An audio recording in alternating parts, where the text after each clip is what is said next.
Hi, welcome to my video on how to build a squirrel cage. I cannot wait to start building with you, but before we do build, I will be going over tools and a little bit over safety. So let's get started and enjoy.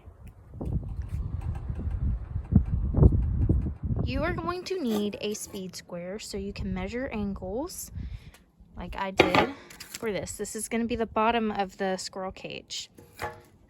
And then you are going to need a carpenter's pencil. That is also going to be on my quiz. So the reason they call it that is because it won't roll off and it is easy to use. You don't have to worry about pencil dropping on the ground. The next thing you will need is a measuring tape. So you can measure out lines, boards, and distance between holes. Then you will need 16 exterior screws, the 1 to 5/8 inch. You will need your drill bits. I have a 2-inch drill bit, which will help make the hole, and a 1/2 inch drill bit, which I will use to make the smaller holes. This drill bit is used to put in it the screwdriver so we can help screw in holes to put the boards together. Now, the reason I'm making this 2-inch hole and 1/2 inch holes is because you want the squirrels to be able to breathe and not be in a closed up box. Next, you will need your galvanized hinge with your 6 little exterior screws. You use this so the board can move up and down. And I would love if y'all use galvanized, because a galvanized hinge is more safe and it does not have a lot of chemicals on it, and it also lasts outside a lot longer. You have your battery operated drill driver. This is going to be great when you want to put in screws, and it'll work a lot faster than a hand screwdriver. So like I said, I love the battery one, no cords, and it's a lot easier to deal with. This is a Bosch jigsaw cutter. What I use it for is to cut angles. That's why it's called a jigsaw, because you're cutting angles and shapes for it. But since I'm not cutting a lot of wood, I like to use it for just cutting these angles out, because I'm not cutting a lot of wood. Now, if I were to be cutting a lot of wood, I would use a regular electric saw. Since this is a cord, you want to make sure no one is around unless there's an adult or an experienced person if you're not experienced. And I have to use an extension cord, but make sure that thing is turned off. Now that I have that plugged in, I will start my cutting process.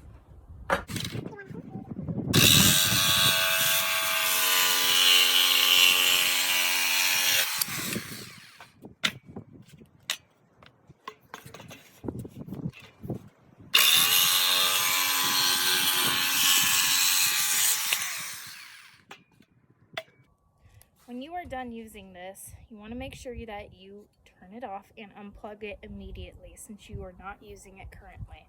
That is for safety measures. Now that I have the boards cut, I will be starting the process of making measurements of where I am going to screw the boards together.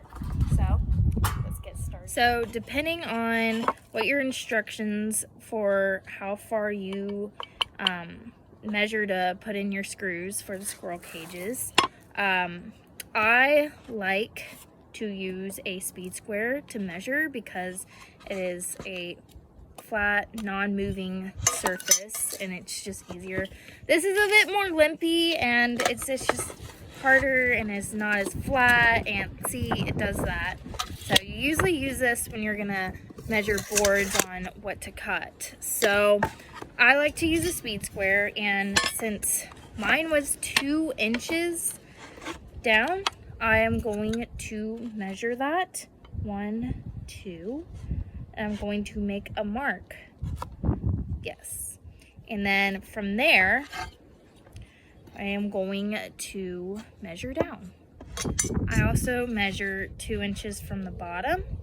So you have 2 inches at the top, 2 inches to the bottom. And what I do is I make a little cross. It's not going to be accurate. You're probably going to have to move it around when you're screwing in, but kind of gives you an idea of where you're going to put the nail in, if you can see that. Then to measure halfway between here, you might have to use this because speed square can get a little difficult sometimes. So between that will be 6 inches. So I am going to measure down. Okay, now that I have 3 on this side of the crosses, you are going to need one for the bottom. And this is because you are going to be adding the bottom surface to the board. So you have to measure halfway and then go up at least 2 inches to get your measurement. So let's do that real quick. So halfway between this. Okay, after I got the bottom, you're also going to do the other side. So total screws on each board is going to be 7. So you're going to have to make 7 little divots, crosses. Now that I have drawn on all of these and measured them, I am going to make breathable holes for the squirrel. Get excited, these little thingies. So, also, this is my brother, and he is just walking by. So, good thing I'm not using any tools right now, power tools. So, if you watched my earlier video on how to insert a drill bit and remove it with a drill driver, you should already be at this step. But anyway, I'm going to show y'all again. We're gonna grab the handle, and since I have it in, we're gonna put it in the forward button until we hear that clicking sound. So, right there, it's ready to be used. Now, before I get started on that, I'm supposed to measure 3 holes, 1, 2, and 3. So let's do that first. In my instructions, I had to at least go 3 inches down, which I marked it, and then it should be 1.5 and 1.5. And then for down here, it's going to be 3 inches up, and then it will be in the middle. So I think it's 3.5 inches. And boom, there we go. We have our crosses for the holes. So make sure you do that on the rest of the boards, but right now I'm going to show you how to do this one. All right, so like I said, you want this in and you want it in forward position. So let's move everything out of the way. And since this one's not as big, this one will be easier to make holes with. You have to be very careful though, because it goes and punctures, so you have to be in a safe and ready position. So let's get started. You want to put it in the middle of the cross. So let's see if I can show y'all real quick. Make a little divot before I get started, and see, that helps knowing where your hole is going to start. So see that? You can see a little divot. So all right, let's get started. I'm going to follow where I made that little divot, and I'm going to start. If it makes that sound, it usually means it's in a stuck position, so you simply just kind of move it around a bit and then go back to it. Sometimes if it also makes that clanking sound, it doesn't always mean it's stuck either. Sometimes it can mean that your setting is on low. So if you see that, the numbers, the lower it is, the slower it goes. So we want to raise that to at least 9, maybe between 9 and 11. Sometimes you have to kind of play around with it and see if it helps, but maybe that'll be better. So look at that, went right through, so that's good.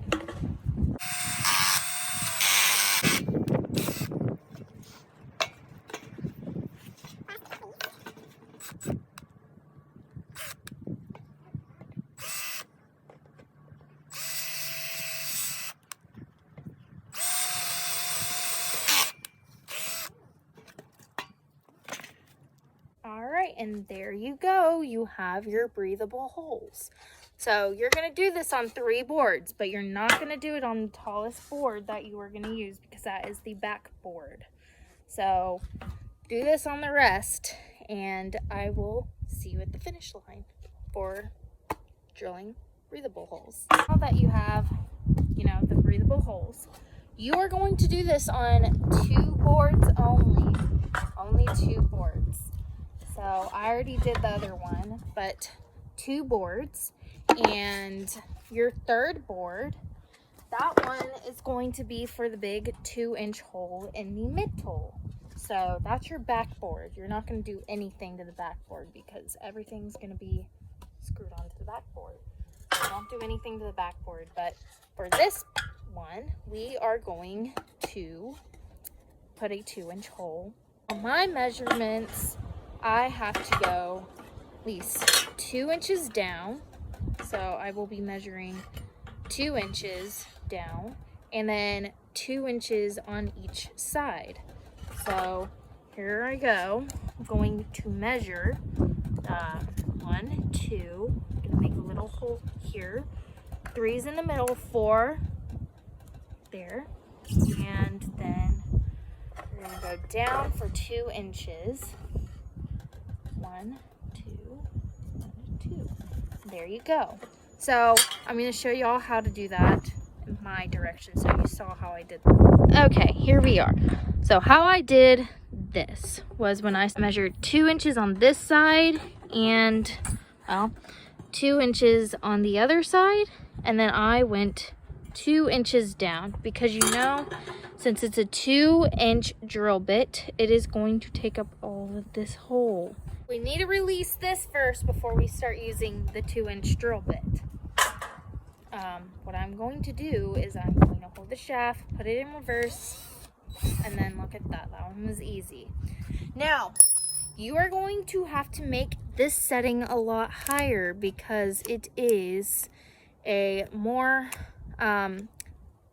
difficult drill bit to deal with. So let's put her in. So now that we're ready and we have this in, let's get to drilling. Like I said, make sure you have these things on. Now let's get started. Might take a while, but you have to have patience. It's only 1 hole we're dealing with. So gotta give it a minute and keep it going.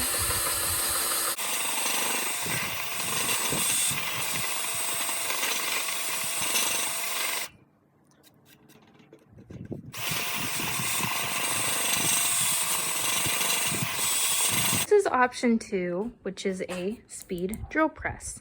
This you have to charge, and it is quite unique. This is an old one, so that is what brings it out. But you have to put this in first, and that is the on button, but we want to keep that off. And if you want to be really safe before you just start it, I would consider unplugging this before you insert this.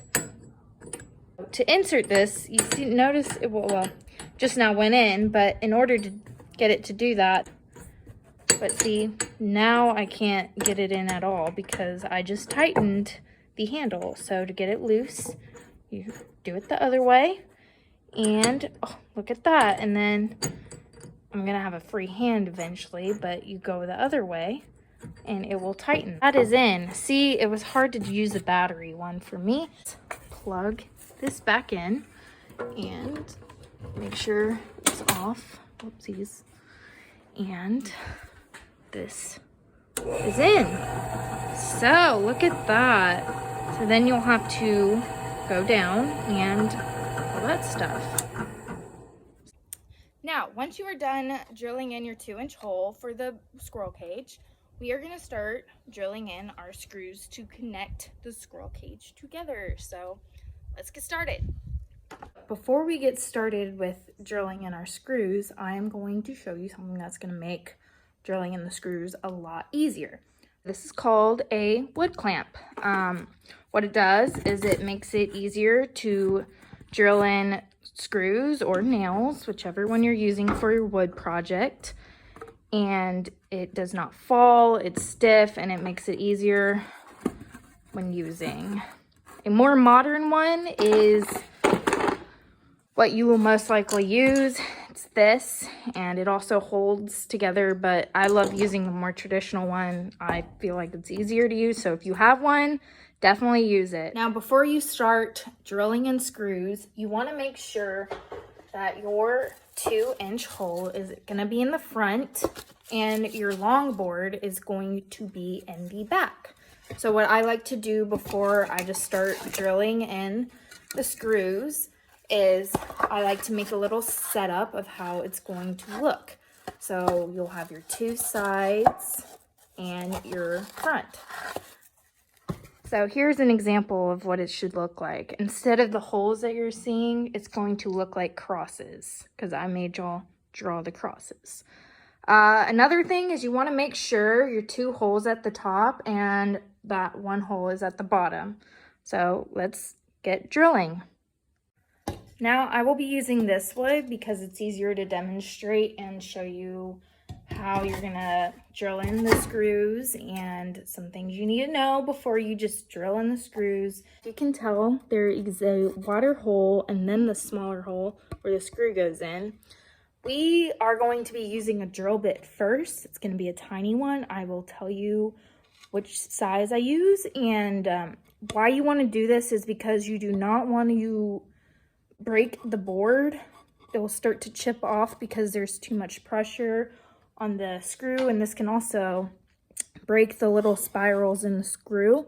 So if you already make a pre-made hole, it makes it easier and the wood doesn't start to break. So I will be using an example on the wood I was cutting and showing y'all before I use it on the regular one. Remember when I told y'all to draw the X? Well, this is going to help because you will be screwing right in the middle of it, and this is the drill bit. I use a 9/6, and it will help because make it easy to make a hole. So you're gonna go forward, and it's gonna go through, and then backwards. So after you made that hole with this 9/6 drill bit, you're gonna take that out and put in your Phillips head drill bit so you can drill it in easier. So here we have our nail and our drill bit. Now that I can put my screw in easier, I am going to move it forward. As you noticed, drilling in that screw was not difficult for me at all because the wood did not splinter and I did not get stuck or had to jam it in there. Another thing I like to do before I drill in my screws is figure out what is going to be on the inside and outside. What I make the outside is my pencil drawings because I do not want the squirrels being exposed to the lead, and also I like the pretty part on the inside and the ugly part on the outside because the squirrels deserve the pretty part. So I do my setup again and then I get started. Yay, so you got one side done. What you also want to make sure is you do not put in the nails too tight. You want them loose for right now, just for sizing and if something is wrong or off measured.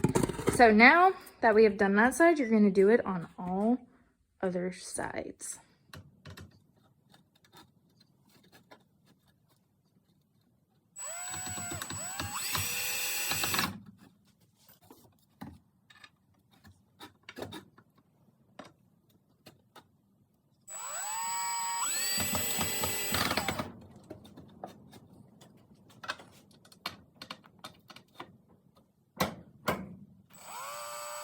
Now to get the backboard in, which I've already started, you do not need the wood clamp anymore because, you know, you already have a stable set.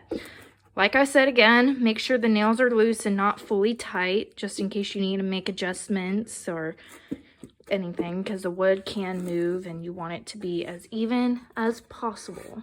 Great, so now that you have finished this, we can start on the roof. You are going to need a board that is a little over 1 inch of the other ones and a little bigger. And what you are going to do is you are going to lay out what your hinges look like. You want to make sure the thing about this galvanized hinge is there is a front and there is a back. You're going to want this on the front because this is what is going to make the screws nice and fitting. So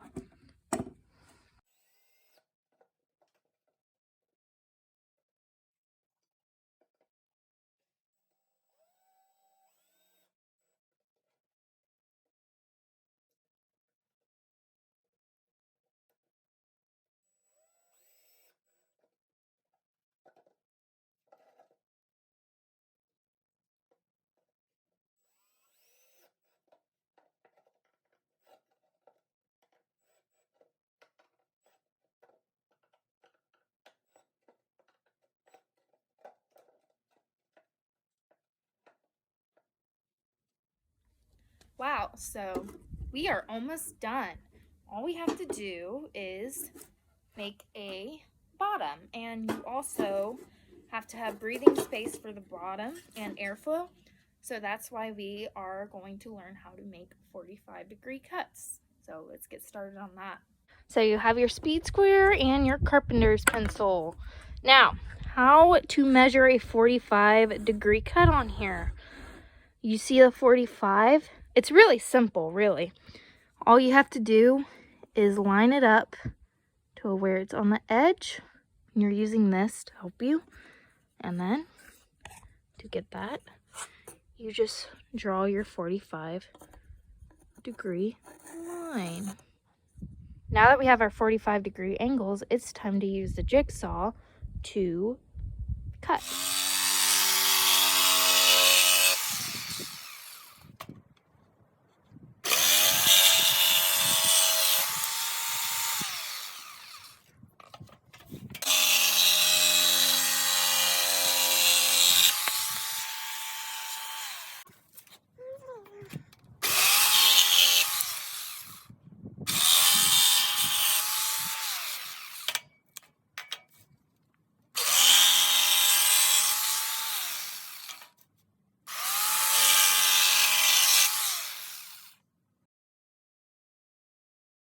So you're going to angle your squirrel cage like this, and we're going to put our 45-degree cuts in.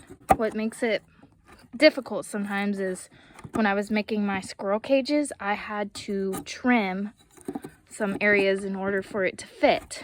But you can either do it from the bottom, or you can flip this around, flip it around, and then insert this, and it will eventually fit, and you just gotta work with it a bit.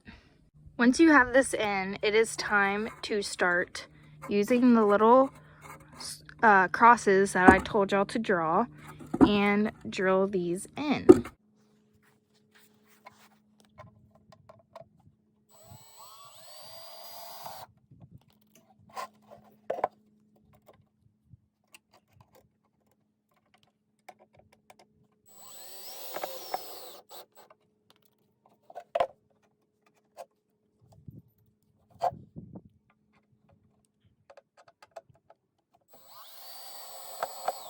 Thank you for watching my video on how to build a squirrel cage. I really enjoyed working on this project, and I have the TWRC to thank for letting me build these 20 squirrel cages and getting the opportunity to learn how to use tools and also teach others how to use tools. You can always volunteer at the TWRC, and I have their website on my website that you can go visit. Again, thank you so much for watching this video.